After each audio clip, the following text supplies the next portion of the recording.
And next would be what you've done in the field that might be relevant to this job, that might give you some kind of experience, if it's not professional. Don't include anything from any of your accomplishments from high school, whether you're on the honor roll or in any clubs like that. They don't really want to see that if you're just out of college. And once you're a few years out of college, they really don't want to see too many of the organizations and things that you've done in college. They want recent, pertinent information. And you want to make sure you keep it very impersonal. You don't want to disclose any information about yourself that might hurt your chances with the job, such as ethnic groups you might belong to, or organizations that you might belong to, whether they're a professional organization or organization you were in college. You don't want to really include yourself in things that the recruiter might not look favorably upon. Chronological resume allows the recruiter to see what you've done most recently that will apply to the job, and what kind of skills and experiences you have most recent, as opposed to what you did in the past that might not be as pertinent to the job, and why you had less skills. Functional resume is for more creative positions, such as like an artist or an architect, something like that, or a journalist, that kind of allows them to gives them a little more ability to express the information of their resume in a more just a different format, not necessarily better. It's kind of better for these types of positions, but it's worse for others.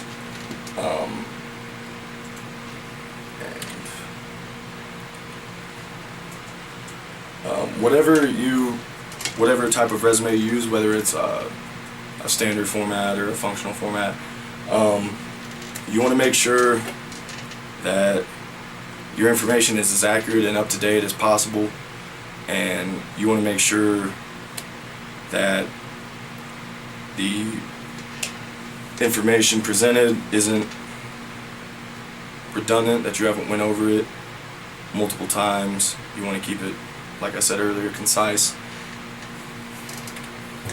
And lying on resumes, which happens more than you might believe. About 18% of college graduates have reported to have lied on resumes, which sometimes a little lie can go unnoticed in your resume, but it can also destroy any chance of ever working for that company if it's found, or even worse, it can destroy your credibility in that specific job market. If they let other recruiters know that you've lied on your resume, then no one's really going to want to hire that person. Mechanics of a resume: basically, like any paper, you're going to want it to be neat, organized. You want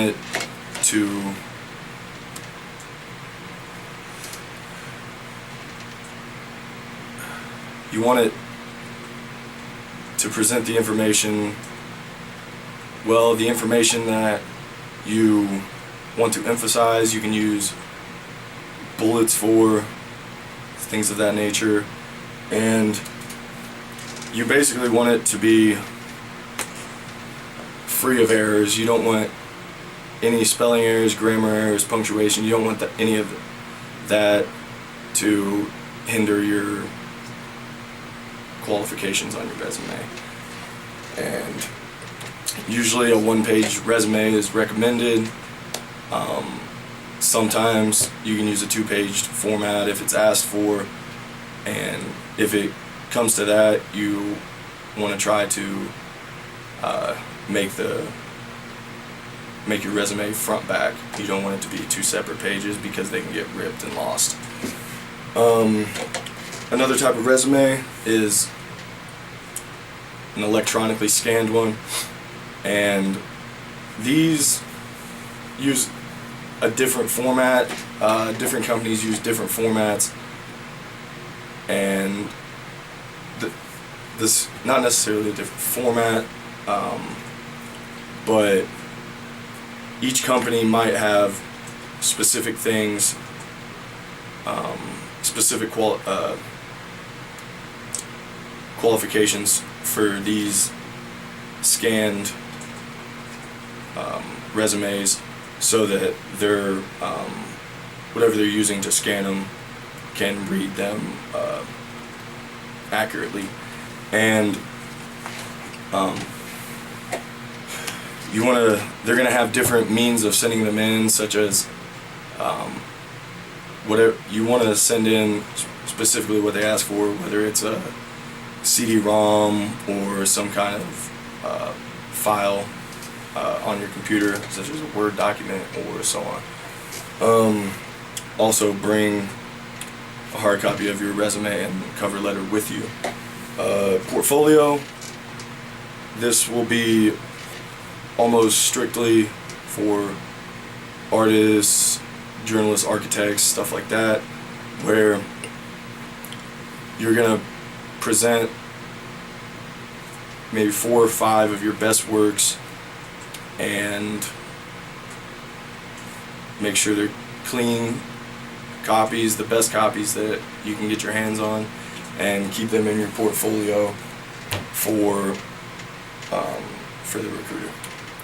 The cover letter is your introduction for your resume. It's very important. It's the first thing that any recruiter is going to see of you prior to your job interview. And they're very short, mostly under a page, 3 to 4 paragraphs. And if you can, you want to address your cover letter to a specific person, whether it be the recruiter, if you know who it will be, or someone that is a staff member of the company. In your cover letter, you're basically gonna not outline your resume, but you want to give a brief description of why you're going to be good for the job, what type of qualifications you have for this job, and you can hint to your resume, but you don't want to repeat. You don't want to repeat it. You, like I said earlier, you don't want to be redundant,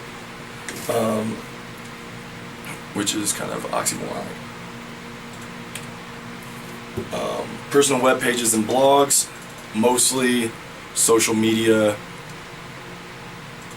You want to have a professional site that these recruiters can go to, and that'll have more detailed information about you, but you want to really be aware of what a recruiter can see of you when they get on the internet.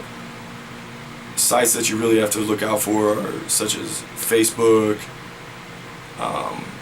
Twitter, things like that. You don't want a recruiter to see anything on there, such as, in college, like, you don't want to see them have a bunch of pictures of you out drinking and doing things like that, doing stupid stuff. that will make a recruiter second guess everything else they've seen on your resume and cover letter. Thank you.